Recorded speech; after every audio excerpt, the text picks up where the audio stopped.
Merci, Monsieur le Président, mes chers collègues. Le versement d'un don de 100 000 € à l'association ACTED en soutien à l'urgence humanitaire au Liban appelle de notre part un soutien vigilant et responsable. Le Liban n'est pas, pour la France, un pays comme un autre. Des liens séculaires unissent nos deux nations depuis Saint-Louis qui accorda sa protection aux Maronites jusqu'à l'histoire contemporaine. Ce lien nous oblige. La guerre qui frappe aujourd'hui le Liban n'est pas la guerre des Libanais. Elle a été déclenchée dans l'affrontement entre le Hezbollah et Israël. Et ce sont, une fois encore, les populations civiles qui en paient le prix. Il nous paraît donc évident que cette aide doit aller d'abord en direction des victimes de cette guerre. Elle doit bénéficier aux villages chrétiens qui, malgré les épreuves, résistent et veulent demeurer sur leurs terres.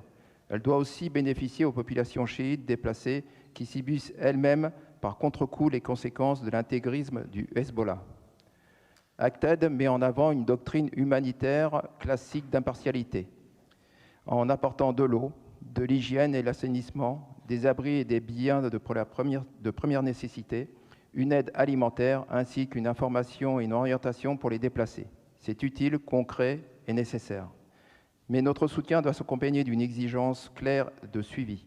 Les zones effectivement couvertes, le nombre de bénéficiaires, la nature précise des actions réalisées et bien entendu la traçabilité complète de l'emploi des fonds.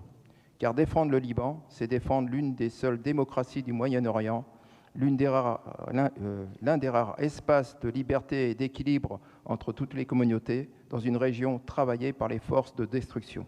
Nous voterons donc ce soutien avec humanité, avec fidélité et avec exigence. Merci.